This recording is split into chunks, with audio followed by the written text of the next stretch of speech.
Bienvenidos al podcast de la Iglesia Bautista Internacional, donde podrás escuchar el sermón de la semana. Si quieres conocer más de nuestra iglesia, te invitamos a visitar nuestra página web, laivi.org. Oramos que el Señor hable a tu corazón y ministre tu vida a través de este mensaje. Bienvenidos a la casa de Dios, bienvenido al servicio de Dios, a la comunidad de Dios, para estudiar la palabra de Dios con el pueblo de Dios. Abre tu Biblia, enciende tu Biblia en el capítulo 4 de la epístola a los Gálatas. No hay mejor epístola que la epístola a los Gálatas para estudiar un domingo donde estamos celebrando la Reforma Protestante, porque aquí en esta epístola está la controversia entera por completo que se originó en el siglo XVI, encabezada por Martín Lutero. Literalmente, lo que está en Gálatas es la explicación completa de por qué las cosas no podían ser de la manera que eran.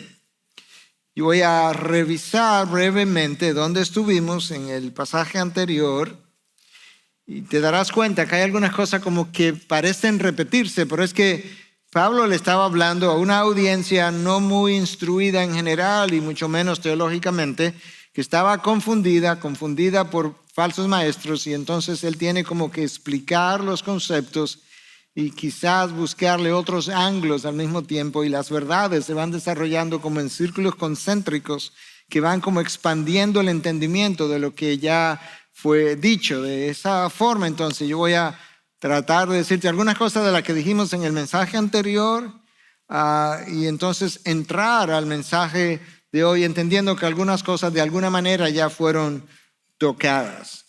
Pero habíamos hablado el domingo anterior acerca de la temporalidad de la ley.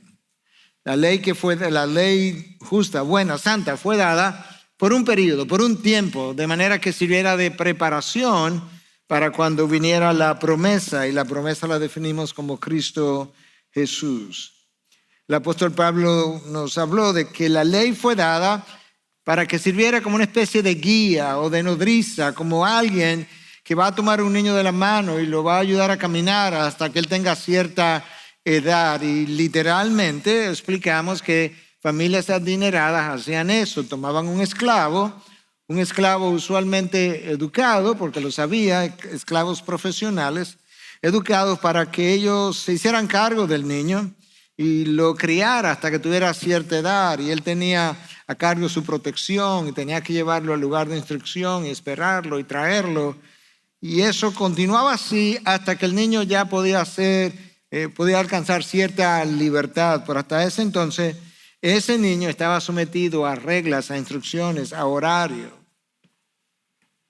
Por otro lado, hablamos de que la ley reflejaba y refleja el carácter moral de Dios, el carácter perfecto, y eso la hacía demandante, porque no toleraba ningún tipo de transgresión o violación, hasta el punto que Santiago 2:10, que leímos, dice que si tú violas un solo punto de la ley, si eres culpable de transgredir un solo punto de la ley, tú eres considerado transgresor de toda la ley. En la segunda parte del mensaje anterior, nosotros mencionamos que cuando llegó Cristo, entonces se hizo como evidente. Llegó la promesa. Es evidente ahora que algo que estaba como escondido en el Antiguo Testamento ahora estaba claro, y es que la salvación siempre ha sido por gracia, siempre ha sido depositando la fe en Dios, en Cristo Jesús, y que Él era el único camino de entrada al Padre. De manera que una vez nosotros hacemos eso y depositamos esa fe, nacemos de nuevo y alcanzamos un nuevo estatus. Y ahí entonces tú entras en una unión con Cristo. Y pasamos bastante tiempo tratando de definir, de explicar, de exponer las increíbles bendiciones, beneficios que recibimos por estar en Cristo de una manera inseparable. Nuestra unión con Cristo no es teológica, no es conceptual, no es filosófica, no es simbólica, es real, hasta el punto que lo que Cristo recibe, yo recibo. Si Cristo ha de gobernar en el futuro, nosotros gobernaremos con Él. Nosotros somos coherederos con Él. Si Cristo es la cabeza de la iglesia, nosotros somos el cuerpo. Y de esa manera entonces pudimos ver que una de las más grandes bendiciones que el cristiano pudiera disfrutar es precisamente su unión con Cristo. Tratando de ir entonces avanzando hacia el mensaje de hoy, déjame recordarte que antes de venir a ese Cristo, antes de mi unión con Cristo, la palabra no me declara hijo de Dios, sino hijos de ira. Hijos de ira porque al haber transgredido la ley de Dios, la ira de Dios permanece sobre mí, la justicia de Dios, el juicio de Dios permanece sobre mí. De hecho, es exactamente lo que Juan dice en 3:36, que el que cree en el Hijo tiene vida eterna, pero el que no obedece al Hijo, la ira de Dios permanece sobre él. El que cree en el Hijo y deposita su fe, entonces ahora la ira de Dios que visitó al Hijo en la cruz, ya no tiene que visitarle a él y es removida y por eso no permanece sobre él. Pero mientras tanto, yo soy hijo de ira. Así R.C. Sproul decía en una de sus exposiciones que lo que Cristo hizo cuando vino para ayudarnos a entender nuestra nueva relación con Dios a través del Hijo, en relación ahora como hijo, es que Jesús definió nuestra relación como hijos de Dios en términos de obediencia a Él. El incrédulo, él tiene dos opciones. Él puede pecar o pecar. Él no tiene ni conocimiento de lo que son los estándares de Dios y mucho menos el poder dentro de él o dentro de ella para poder obedecer. Pero cuando el Espíritu de Dios viene a morar en mí y pone en mí el querer y el hacer y me empodera para poder ahora obedecer, entonces ahora Jesús, bajo ese entendimiento, definió mi nueva relación como hijo de Dios en términos de nuestra obediencia a Él. Una vez yo paso a ser hijo de Dios, la palabra declara que somos coherederos con Cristo. Yo recibo la misma herencia que Cristo recibe. De hecho, Cristo pasa a ser mi hermano. El mismo Jesús dijo, no me avergüenzo de llamarlos hermanos. Aun cuando pecas, aun cuando te caes, aun cuando en ocasiones pecas profundamente, aunque esa vergüenza está sobre mi nombre, no me avergüenzo de llamarte hermano. Ahora, Jesús no es simplemente mi hermano, Él es mi hermano mayor y es mi hermano Señor. No puedo olvidar eso. Y en cierta manera es bueno recordar cómo ocurrió en la antigüedad porque guarda una relación con lo que yo acabo de decir. Cristo es definido como el primogénito de entre los muertos después de la resurrección. Y en las familias de la antigüedad, sobre todo en las familias hebreas, el primogénito heredaba el liderazgo de la familia entera. Y el primogénito recibía una doble porción de la herencia con relación a los demás hermanos. De manera que el primogénito tenía primacía sobre los otros y de esa misma manera Cristo tiene primacía sobre nosotros, sus hermanos. Él es mi hermano mayor y Él es mi hermano Señor. Ahora, hay algo que ocurre cuando yo soy salvo, que la mayoría de las personas, el día de su salvación, no se percatan de lo que ocurrió. Y la mayoría de los cristianos tampoco reflexionan mucho acerca de esto que voy a decir. Y es que el día que yo soy salvo, al instante, no solamente ya soy exonerado de la condenación eterna, al instante yo paso a ser parte de la familia de Dios por adopción. Si nosotros entendiéramos lo que eso significa, y vamos a tratar de hacer algo acerca de eso, pero si entendiéramos lo que la adopción como hijo de Dios implica, el día en que yo soy salvo, suponte que yo estoy aquí, pasé adelante, hice una profesión de fe, fue genuina, Dios me salvó. Si yo entendiera en ese momento, wow, de ahora en adelante yo soy hijo de Dios por adopción, con todos los beneficios y bendiciones que eso implica, yo me devolvería saltando, brincando, y el resto de ustedes diría, bueno, pero este hombre se volvió medio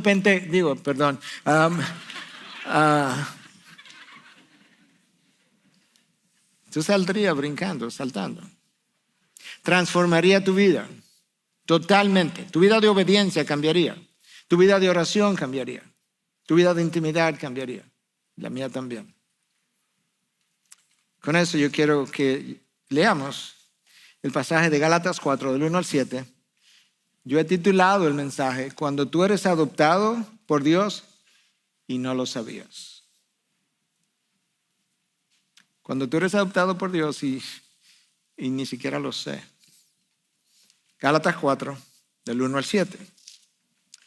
Digo pues, mientras el heredero es menor de edad, en nada es diferente del siervo. Pon la palabra ahí, esclavo, porque eso es lo que dice el original. Aunque sea el dueño de todo, sino que está bajo guardianes y tutores hasta la edad señalada por el Padre. Así también nosotros, mientras éramos niños, estábamos sujetos a servidumbre, bajo las cosas elementales del mundo. Pero cuando vino la plenitud del tiempo, Dios envió a su Hijo, nacido de mujer, nacido bajo la ley, a fin de que redimiera a los que estaban bajo la ley, para que recibiéramos la adopción de hijos. Ahí está.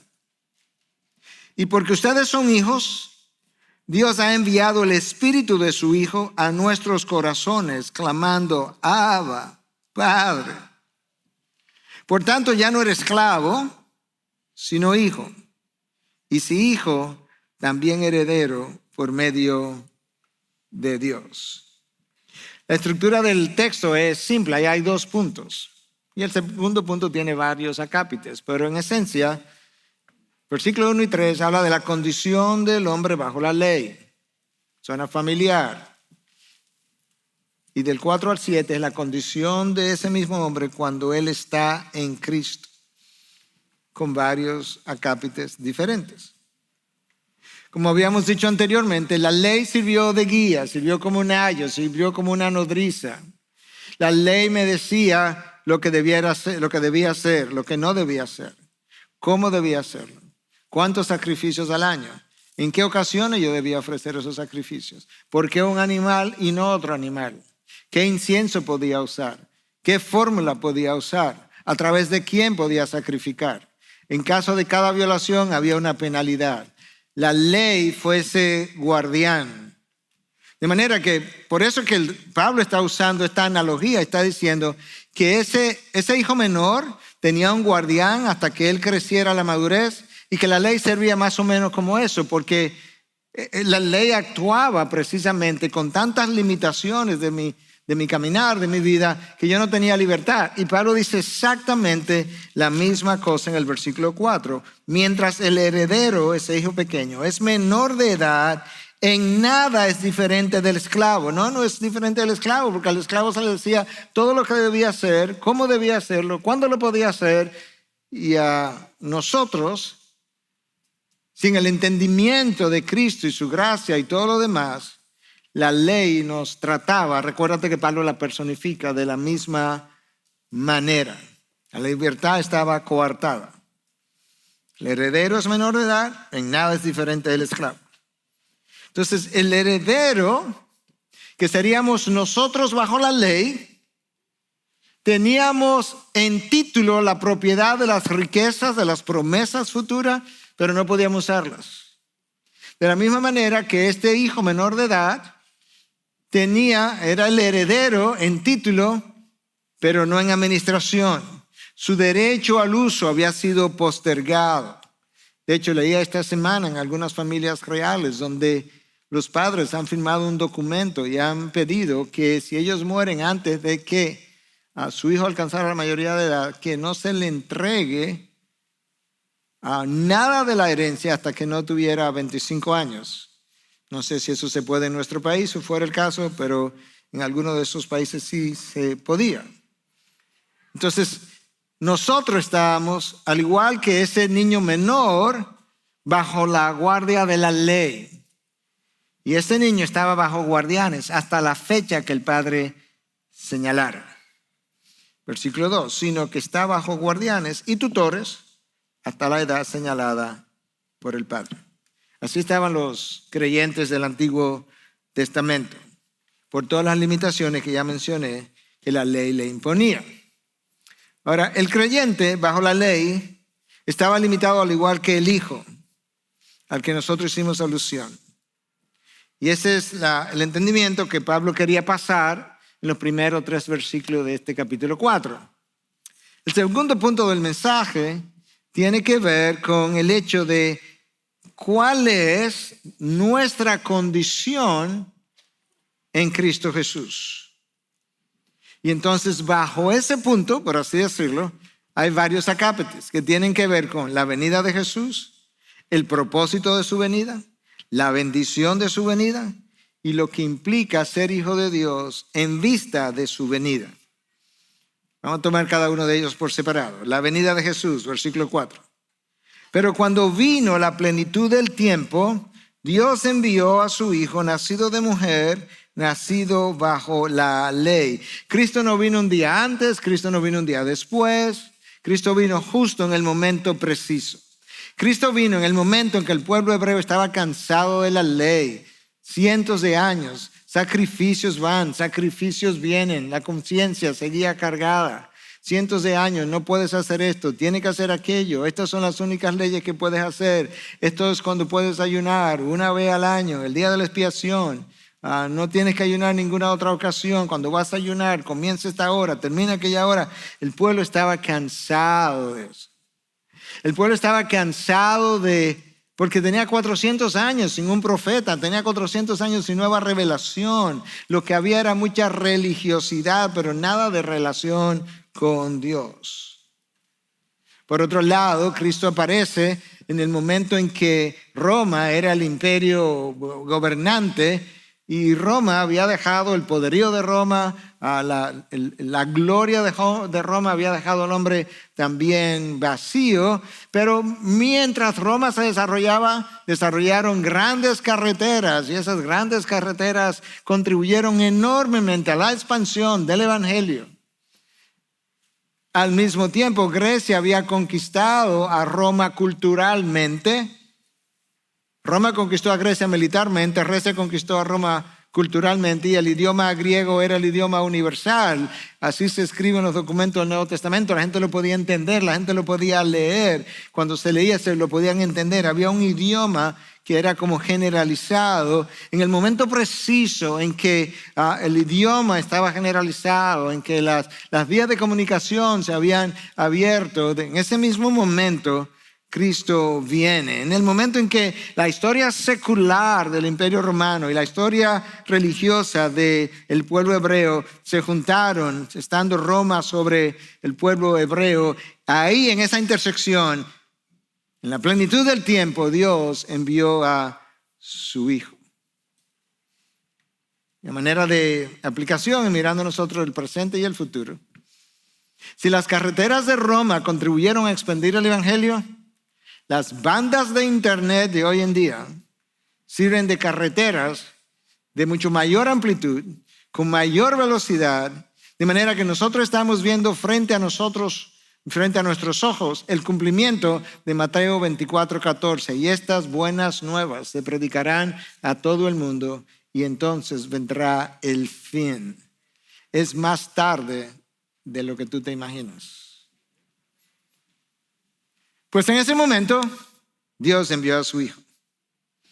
En el momento en que el pueblo estaba sediento. En el momento en que el pueblo estaba cansado de la ley.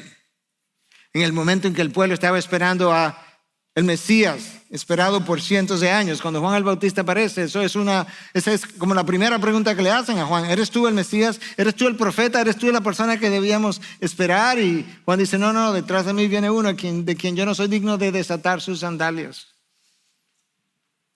Pero el texto me dice que en ese momento en que Cristo viene, vino nacido de mujer.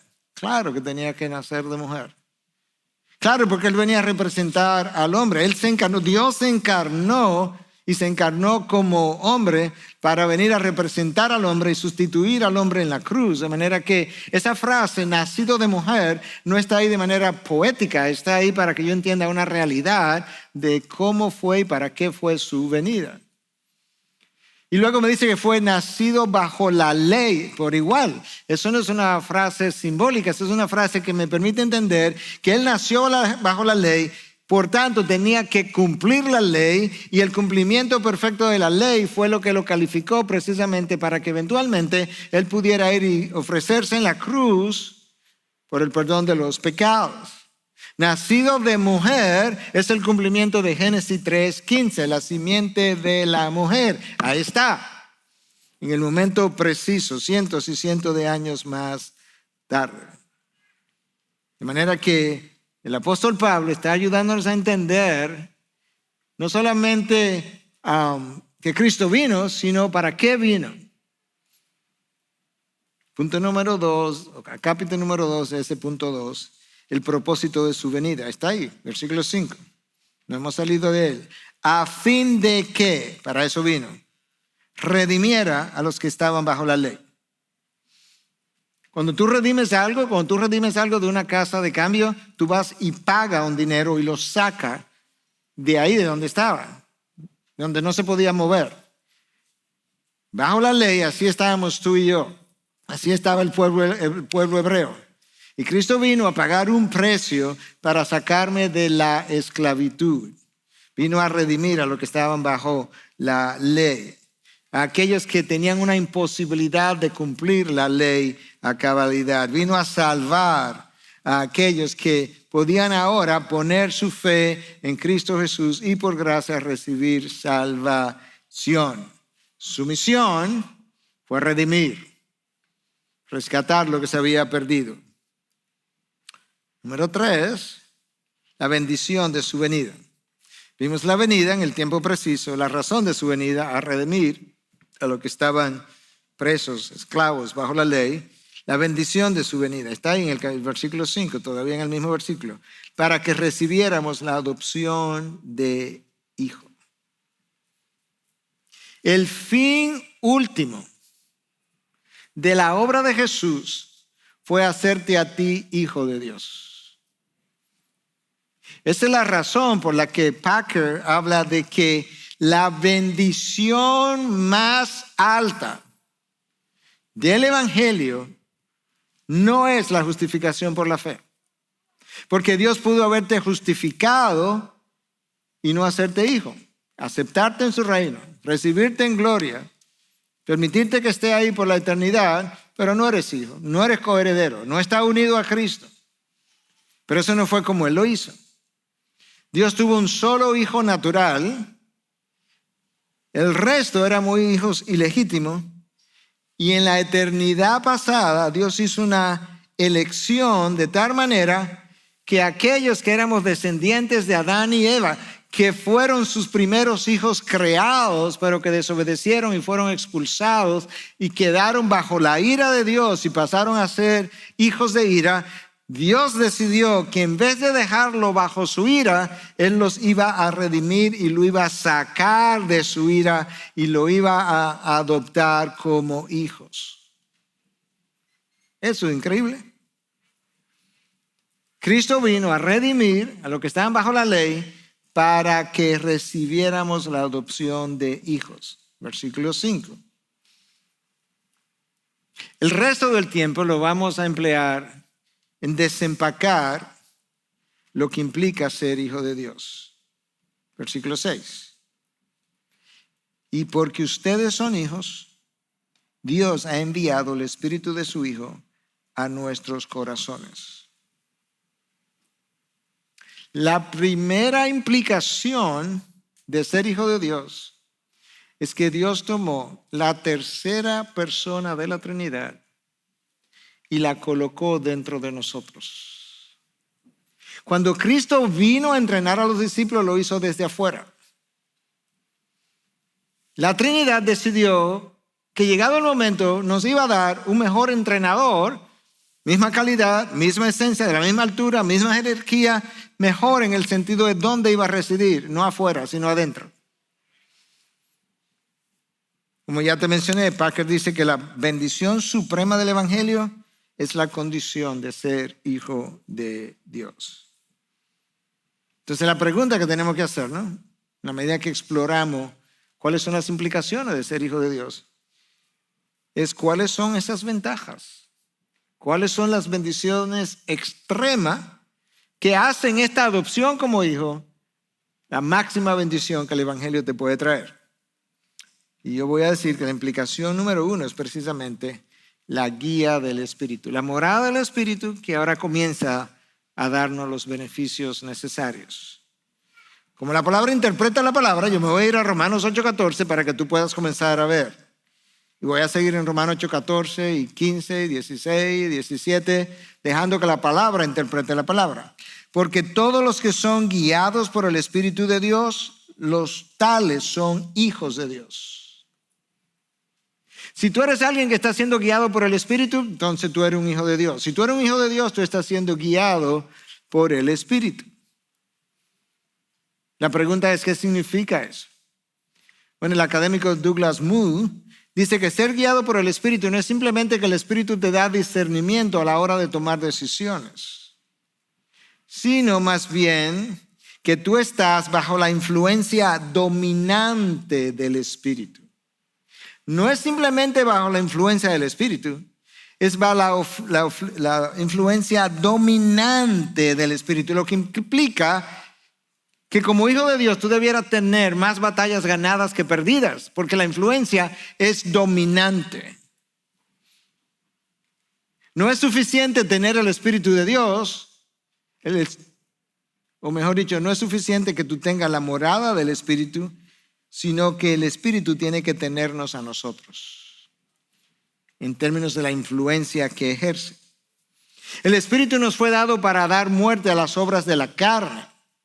El Espíritu nos fue dado para matar el hombre viejo.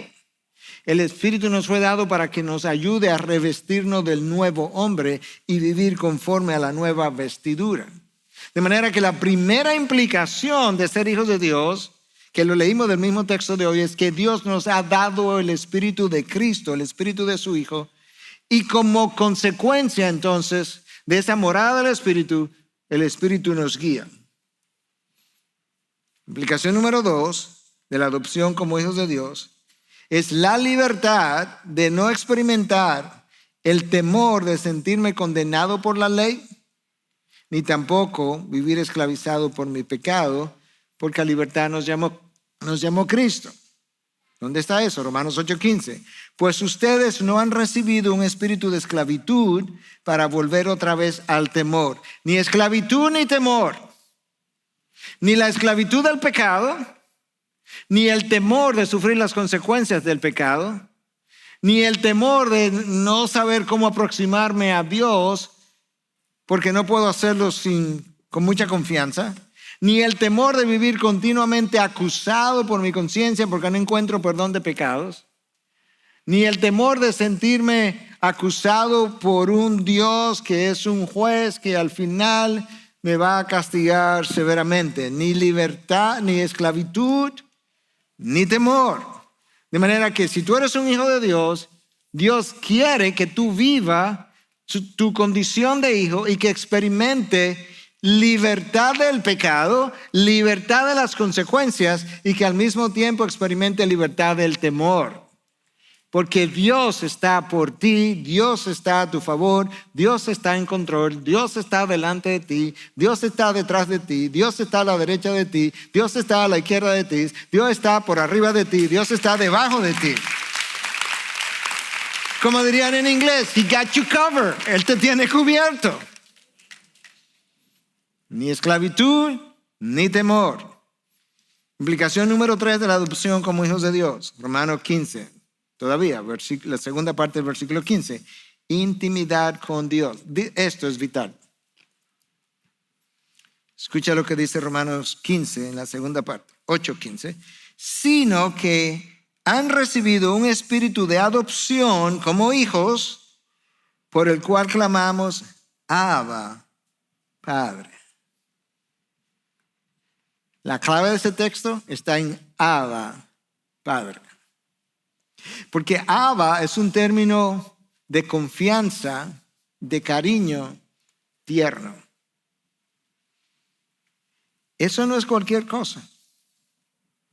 Eso es una fórmula que me invita a mí a acercarme a Dios con tanta confianza, porque voy a encontrar en Dios a alguien que me va a recibir con un cariño tierno. Y de hecho, Dios reveló eso. Dios reveló eso en el Antiguo Testamento aún bajo la era de la ley, porque Dios estaba revelando su carácter y cómo Él es todo el tiempo, desde el principio. Escucha lo que el salmista escribió en el Salmo 103, 13 y 14. Como un padre se compadece de sus hijos, así se compadece el Señor de los que le temen. Escucha ahora. Porque Él sabe de qué estamos hechos. Se acuerda de que solo somos polvo. Wow. El Señor nos ve en nuestras luchas, en nuestro dolor, en nuestros tropiezos, incluso en nuestros pecados, con nuestras consecuencias. Y en vez de airarse y molestarse, el Señor tiene compasión por nosotros porque sabe que somos tan frágiles, tan fácil de engañar, tan arrastrado por el pecado remanente en nosotros, y concluye, es que son polvo. ¿En qué religión del mundo tú vas a encontrar un Dios? ¿En qué sistema religioso del mundo entero tú vas a encontrar a un Dios que se compadece de sus criaturas como acaba de ser descrito en este solo texto? No existe, no lo hay. No lo hay en el Islam, no lo hay en el hinduismo, no lo hay en el budismo, no lo hay en ningún lugar. Solo en este libro tú encuentras una expresión como esa. De ahí que Abba Padre no es cualquier expresión. Este es el Dios que solamente sabe dar cosas buenas a sus hijos. No puedes, no debes concluir nunca, no importa dónde te encuentres, no importa cuán profundo sea el valle donde estás o cuán seco sea el desierto donde estás, no debieras concluir nunca ni que Dios es cruel ni que Dios es injusto, porque Él no sabe cómo hacer eso con sus hijos. Escucha lo que Él dice en el Sermón del Monte, Mateo 7:11, Cristo hablando. Pues si ustedes siendo malos, nosotros sabemos que somos malos. Si no lo sabemos, lee la Biblia otra vez. No hay justo, ni siquiera uno, no hay quien haga lo bueno. Salmo 116, todos los hombres son mentirosos. ¿Somos malos o no somos malos? Pues si ustedes siendo malos saben dar buenas dádivas a sus hijos, ¿cuánto más su Padre que está en los cielos dará cosas buenas a los que le piden? ¿Cómo se te ocurre pensar de otra manera de mí? Te lo he probado, te di a mi hijo, lo clavé en una cruz. Yo dejé que los romanos lo clavaron, pero fui yo. Romanos 3, 25, 26. Dios exhibió públicamente a su hijo como propiciación para aplacar su ira. De manera que Él pueda ser justo y al mismo tiempo el que justifica. Justo en la reivindicación de su ley, y el que justifica, lo voy a justificar matando a mi hijo natural. Wow. De manera que el texto de hoy nos enseña a acercarnos con confianza e intimidad a nuestro Dios.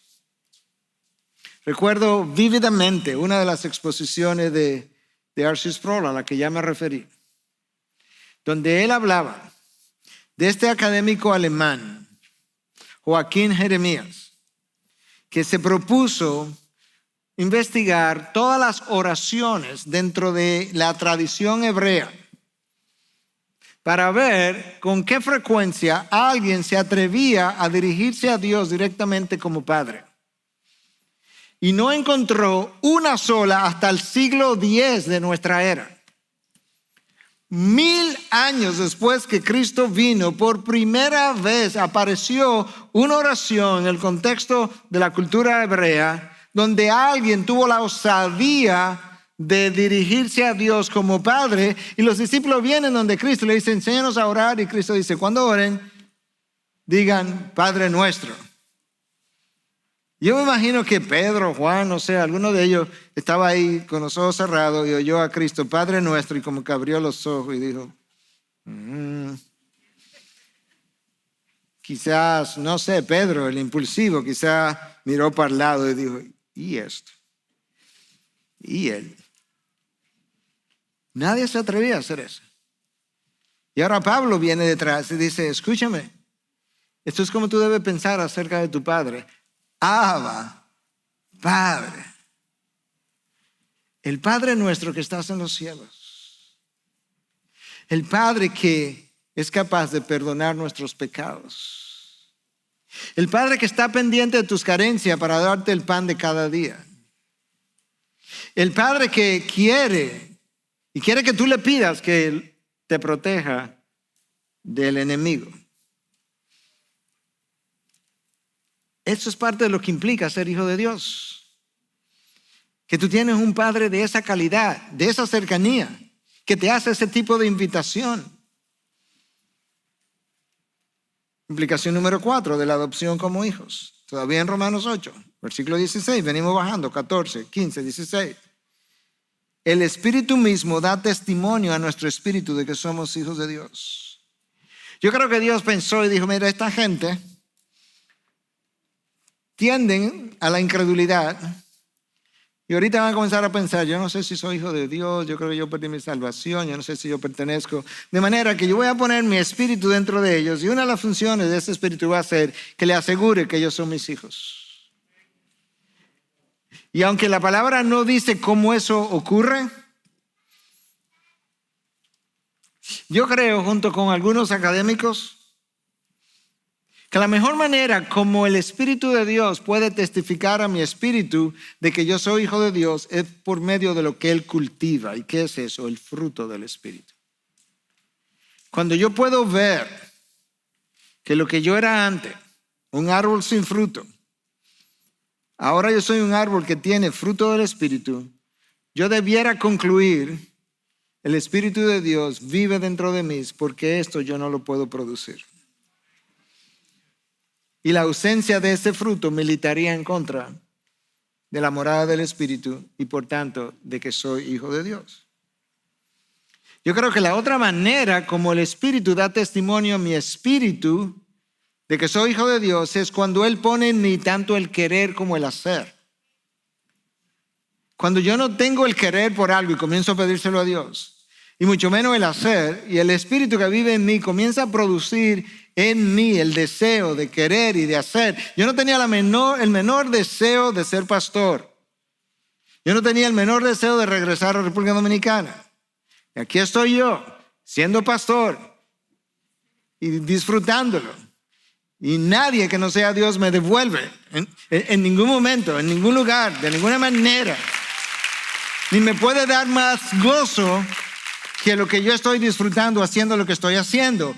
El Espíritu de Dios está testificando a mi espíritu, eso no es de ti. Yo sé lo que era de ti y sé cómo pensaba y sé dónde estaba y sé lo que quería, pero ese no eres tú. Y yo digo, no, yo estoy de acuerdo. Lloyd Jones dice que una de las maneras como el Espíritu testifica a mi espíritu es por el poder de servir. Y yo diría, con el respeto que el doctor Lloyd Jones merece, que todos lo respetamos enormemente por lo que Dios hizo con él, yo creo que no es solamente el poder para servir, es cómo servimos. Déjame leerte este párrafo de la vida de John Wesley. Yo no voy a dar todos los detalles, pero yo conozco los detalles de cómo Dios lo salvó en medio de una tormenta. Él fue a predicar a Carolina del Norte y de regreso le cogió una tormenta en el mar y él vio unos moravitas que estaban orando y él estaba aterrorizado de que iba a perecer. Él descubre ahí que él no era creyente. Había ido a predicar a evangelizar y de regreso, después de evangelizar, descubre, pero yo no soy creyente. Entonces, déjame leerte este párrafo de Phil Ryken, el presidente de Wheaton College, acerca de esto de John Wesley. Un buen ejemplo de lo que esto significa en términos de el fruto del Espíritu viene de la vida de John Wesley. Antes de que Wesley viniera a los pies de Cristo, él era un hombre cristiano, él era un mejor cristiano que muchos creyentes, por lo menos en lo que tenía que ver con su conducta externa. En otras palabras, si tú examinabas la conducta de John Wesley, él vivía mejor que muchos cristianos verdaderos antes de conocer a Cristo. Durante sus días en Oxford, él ayudó a establecer un grupo que se llamaba The Holy Club o el Club Santo. Los estudiantes del club iban a la iglesia, estudiaban sus Biblias, ayunaban y oraban. Ellos solían visitar las cárceles y los almacenes para evangelizar. Ellos proveyeron comida, ropa y educación para los niños pobres de la ciudad. Y sin embargo, ellos eran huérfanos espirituales bajo su esclavitud, escucha, de religiosidad. No fue hasta años más tarde que Wesley finalmente puso su confianza en Cristo solamente para salvación. Esa fue la historia que te conté. Mientras él contemplaba todo lo que él había hecho para Dios anteriormente, antes de servir a Cristo, él se puso a pensar, antes de mi conversión, pero yo estaba sirviendo a Dios. ¿Y qué fue lo que pasó antes de eso? Entonces él escribió cuando lo meditó. Para aquel entonces yo tenía la fe de un esclavo, pero no la de un hijo. ¿Tú ves la diferencia? Él tenía una fe, pero él tenía una fe de hijo. La fe de hijo, de un hijo con una buena relación con su padre, es extraordinaria. Es como que su padre es más grande que la vida. Yo recuerdo estando pequeño, mi padre tratando de cruzar en Bonao el río Masipedro que estaba crecido. Y él cruzó conmigo agarrado de la mano. No creo que fue una buena idea, pero lo hizo. Pero para mí, yo no tenía miedo. Yo estaba seguro que si mi padre estaba cruzando el río, nada me iba a pasar. Retrospectivamente, y ahora que soy adulto, creo que nos pudo haber llevado a los dos. Pero en mi mente, no, yo estaba seguro. Mi papá estaba ahí. Si eso es un padre terrenal, con limitaciones enormes, que es solamente polvo, ¿te imaginas la seguridad que yo debo sentir cuando mi Padre Celestial me da la garantía de que está por mí, de que está delante de mí, de que Él es mi refugio, de que Él es mi fortaleza, de que Él está conmigo, que no importa quién me abandona, aun si mi padre y mi madre me abandonan, Él va a estar ahí conmigo? Imagina lo que eso debiera hacer para mí. Implicación número 5 de la adopción como hijos de Dios. Todavía en Romanos 8, versículo 16.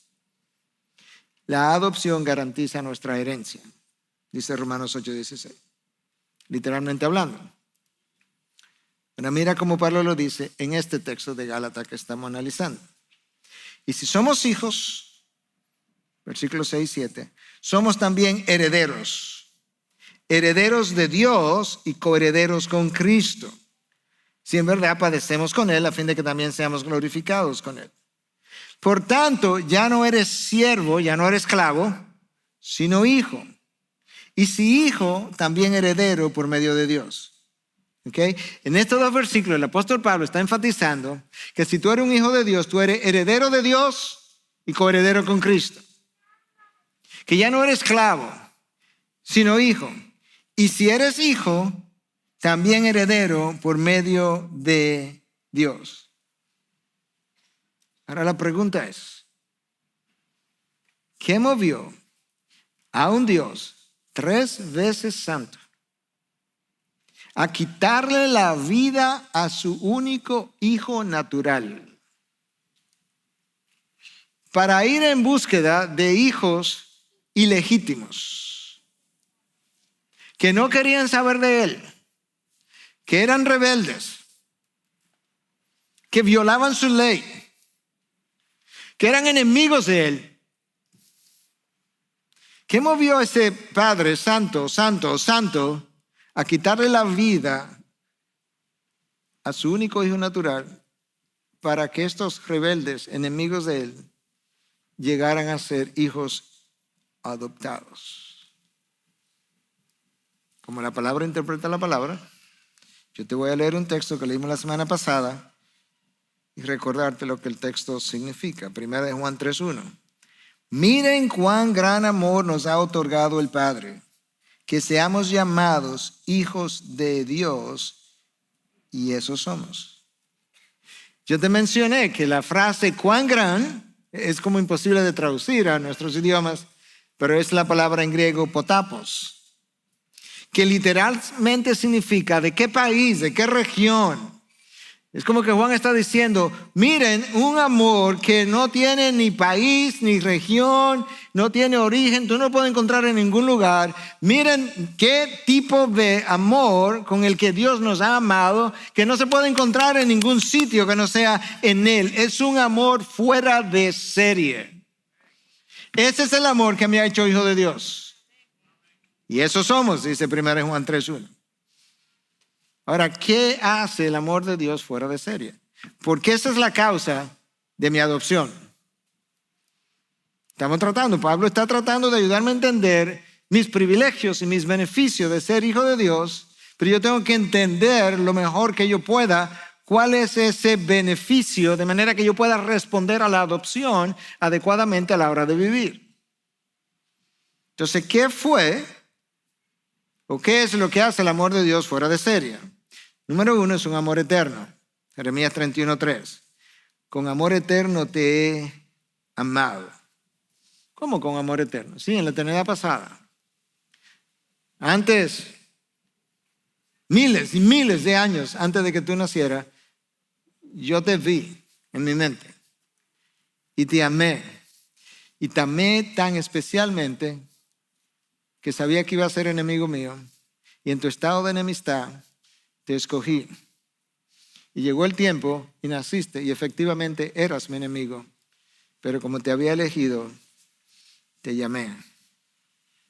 En su amor eterno, Él prometió esperanza de vida eterna desde antes de la fundación del mundo. Tito 1:2. En la eternidad pasada, Dios me prometió a mí que me iba a perder esperanza de vida eterna. Y resulta que Él concibió un plan para encontrarse contigo.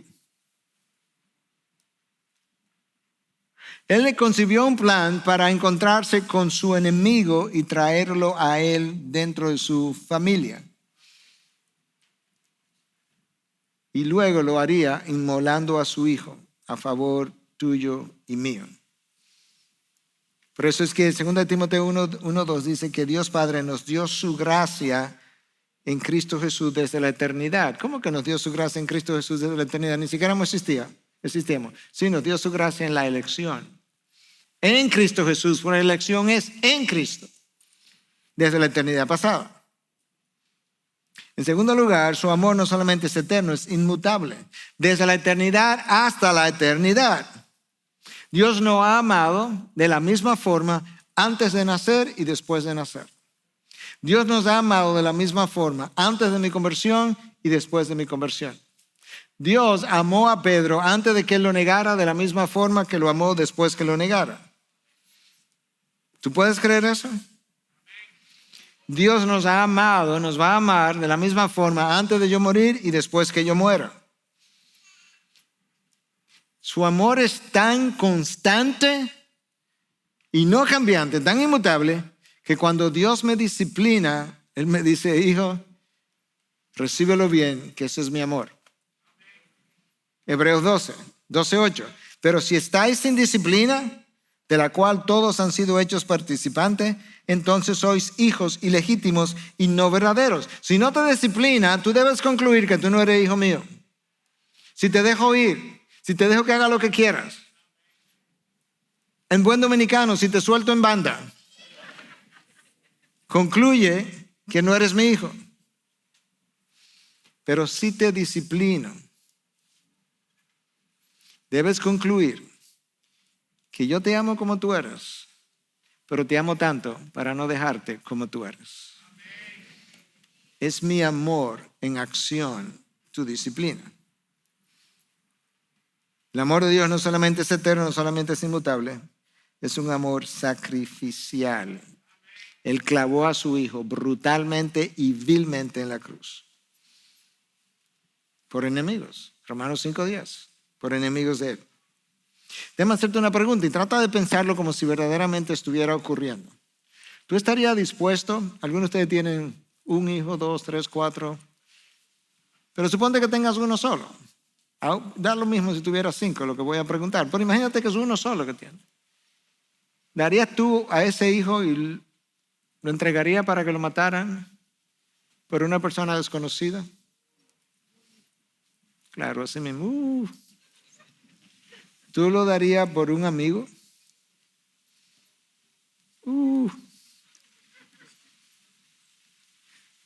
Pero déjame hacerte una pregunta. ¿Tú lo darías por un enemigo que no quiere saber de ti? Como decía el pastor E.V. Hill, creo que ya murió, pero hablando de ese concepto decía, yo tengo un nietecito de 4 años y ese nietecito es el amor de mi vida. Y si alguien me preguntara que diera a mi nieto para salvar a alguien y no se condene, yo le voy a decir, él se va a ir directo al infierno. Yo no voy a dar a mi nieto. Pero Dios vio a gente, criminales, ladrones en una cruz, que estaban maldiciendo su nombre. Gente que no quería saber de él, fornicarios, homosexuales, en Corintios, ladrones. Y dijo, a esos yo lo quiero limpiar. Y lo único que lo puede limpiar es la sangre de mi hijo. Y yo y mi hijo no hemos puesto de acuerdo. Yo lo voy a entregar y él se va a sacrificar. Porque nosotros queremos hacer de enemigos hijos. Y eso fue lo que ocurrió, literalmente hablando. En una ocasión, Abraham Lincoln, mientras era presidente, uno de sus generales le dice que algunos hombres que él estaba usando eran sus enemigos. Y él entonces le dice, no, yo a mis enemigos no los pongo en puesto de posición como usted está haciendo de mando. Yo destruyo a mis enemigos. Y Lincoln le dice, pero si yo hago a mis enemigos mis amigos, ¿no he destruido al enemigo?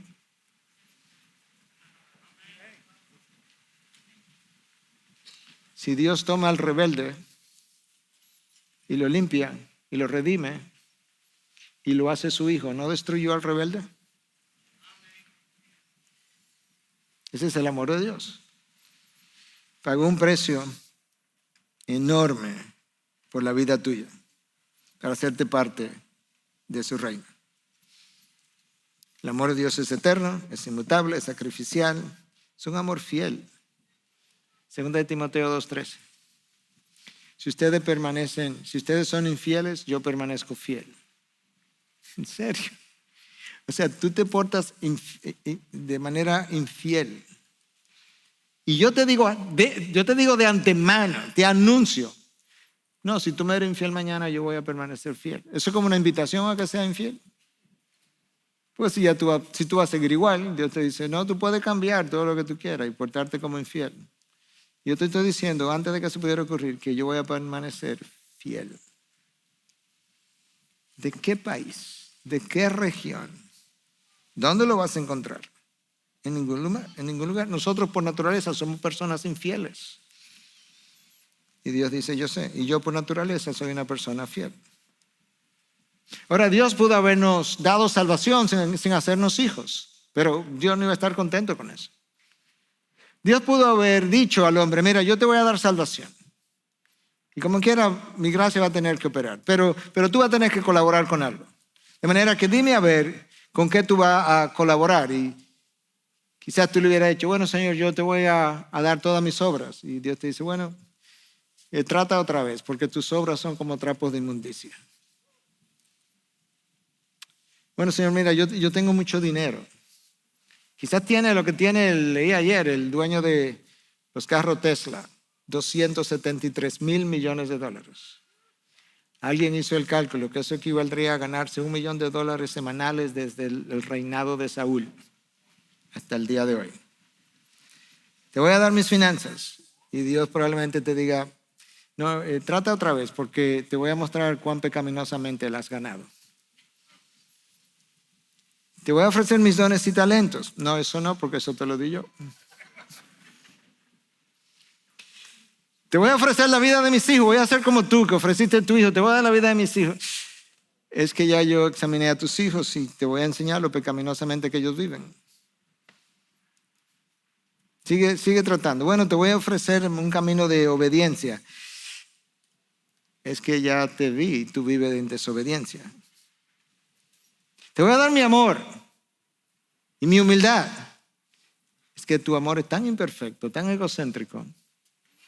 Y lo que tú llamas humildad desde aquí arriba se ve como puro orgullo. Después de esa larga lista de pecados, Dios dice, pero ¿sabes qué? Yo sigo fiel. Mi amor sigue inmutable. Desde la eternidad. Lo que sentí en la eternidad antes de crearte y ahora que tú has transitado por esos caminos, quiero que sepa que te sigo amando igual. Creo que este autor de este himno, algunos de ustedes lo conocen en español, otros lo conocen en inglés, se escribió en inglés, Frederick Lehman, The Love of God. Algunas estrofas. Si el cielo o el firmamento fuera un pergamino, y si en vez de agua el mar fuera tinta, si cada palito de la tierra fuera un lapicero y cada hombre un escriba para escribir de su amor, se secaría el mar de tinta y el pergamino no pudiera contener las palabras que describen el amor de Dios, aun si ese pergamino se extendiera de un extremo del cielo hasta el otro extremo del cielo. ¿Tú quieres hablar del amor de Dios? ¿Tú quieres escribir del amor de Dios? Extiende un pergamino a lo largo de todo el firmamento. Usa el mar como tinta. Toma cada palito, cada rama de la creación y úsalo de lapicero. Y busca a cada hombre y úsalo de escriba y ponlo a escribir. Y primero se acaba la tinta del mar que el amor de Dios. Es infinito, es incomprensible, es ilimitado. Hermanos, yo no creo que nosotros tenemos la más mínima idea de lo que implica ser hijo de Dios. Yo creo que eso es como una frase bonita. Yo creo que pensamos que eso es como, wow, qué bueno, sí, que Dios nos hizo coherederos con Cristo. Pero yo no creo que nosotros entendemos el privilegio que implica ser parte de la familia de Dios, como la palabra de Dios está tratando de describir la adopción que Dios nos ha dado. Yo creo que esa es la razón por la que Pablo, cuando le escribe a los Efesios en 1:18, te lo voy a leer de la Nueva Traducción Viviente, dice: pido que Dios les inunde de luz en el corazón para que puedan entender la esperanza segura que Él ha dado a los que llamó, es decir, a su pueblo santo, quienes son su rica y gloriosa herencia. Yo no creo que nosotros tenemos idea de lo gloriosa que es esa herencia, de lo rica que es esa herencia, cuando tú consideras el estatus de hijo coheredero con el unigénito de Dios. Es una herencia rica, gloriosa, impresionante, indescriptible. Y tú me vas a comparar eso con lo que nosotros podemos conseguir, acumular, comprar en la tierra. ¿En serio? ¿En serio? ¿El afán por las cosas de este mundo? ¿Me vas a comparar eso con las riquezas en gloria? Cosas que tú no puedes, ni yo puedo, ni la humanidad entera puede imaginar lo que eso será, lo que eso implica. Que cuando Dios diga, mira hijo, todas estas riquezas en gloria son tuyas, que yo esté al lado y pudiera decir, wow, y mías también. Pedro escribe en su primera carta en 1:4 y dice que esas riquezas son incorruptibles. Todo lo que está aquí abajo se va a corromper. Inmaculada, no cambia. Y que están guardadas para que no se marchiten. Tú no conoces la manera como el libro, la carta de los Gálatas ha bendecido mi vida. Para yo poder saborear de mucho mejor manera lo que Dios me ha dado en Cristo Jesús. Por eso es que yo estoy convencido hoy que en esta guerra espiritual, una de las estrategias de Satanás es precisamente bombardearte con ideas que contradicen tu situación o tu posición como hijo de Dios. Porque si tú verdaderamente entendieras y vivieras conforme a lo que implica ser parte de la familia de Dios como hijo, Satanás ni siquiera tuviera el menor chance de influenciarte. El efecto de eso en ti sería tal que Satanás ni siquiera pudiera acercarse a 1 pulgada de distancia. Pero como él sabe que si él puede poner en duda tu posición como hijo y tus bendiciones como hijo, él no solamente puede acercarse, él puede dominarte. Y es por eso que continuamente bombardea tu mente con cosas como, tú no eres hijo de Dios. Tú no vales la pena. Olvídate que ya tú perdiste la salvación. Tú no tienes esperanza. Pedro, después de haberlo negado 1 vez, 2 veces, 3 veces. No, Pedro, olvídate de eso. Tú eres historia. Yo no merezco las cosas que Dios ha ofrecido para sus hijos. No, ya Dios no me ama igual. Yo creo que Él me amaba mucho, pero mira, yo hice tal cosa y ya Él no me ama igual. Es más, Satanás nos convence incluso que yo no merezco estar en la iglesia con los otros hijos de Él. Yo tengo que quedarme. Y ciertamente nadie merece las bendiciones de Dios, ser hijo de Dios, absolutamente nada, porque se originan en la gracia de Dios y en el amor de Dios. Pero hermanos, yo quiero animarte hoy y quiero que salga de este lugar pensando, yo no soy lo que Satanás dice que yo soy. Yo no soy lo que otros dicen que yo soy. Yo no soy lo que mis sentimientos dicen que yo soy. Yo no soy lo que mis emociones dicen que yo soy. Yo no soy lo que mis logros dicen que yo soy. Yo no soy lo que mis fracasos o tropiezos dicen que yo soy. Yo no soy lo que mi estatus económico dice que yo soy. Yo no soy lo que el mundo dice que yo soy. ¿Tú sabes qué yo soy? Yo soy lo que Dios dice que yo soy. Eso soy yo. Nada más, nada menos. Y Dios ha dicho que yo soy su hijo en Cristo Jesús. Y esa es mi condición. No importa lo que Satanás piense, no importa lo que yo piense, no importa lo que el otro piense. Yo soy lo que Dios dice que yo soy.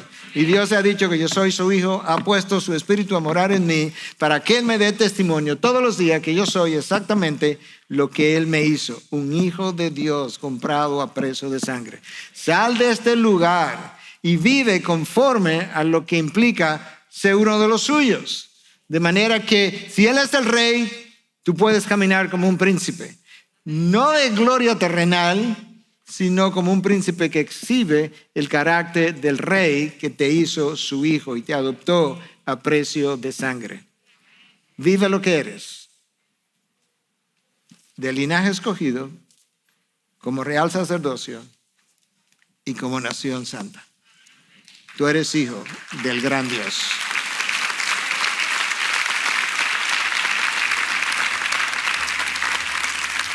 Padre, gracias porque tu palabra está repleta de afirmaciones acerca de lo que yo soy. Tu palabra está repleta de cómo tú lograste que yo llegara a ser lo que soy. Tu palabra está repleta de las garantías de lo que yo soy hoy y continuaré siendo por el resto de la eternidad. Gracias por recordarme que mi infidelidad no borra, no cambia, no altera, no diluye tu fidelidad. Padre, gracias por tener un amor obstinado, en el buen sentido, por los tuyos. Ayúdame a ser tan obstinado para contigo y tu causa, tu nombre, como tú lo eres para conmigo. Gracias por amarme como me amas, desde la eternidad hasta la eternidad. Tú eres Dios. En Cristo Jesús. Amén.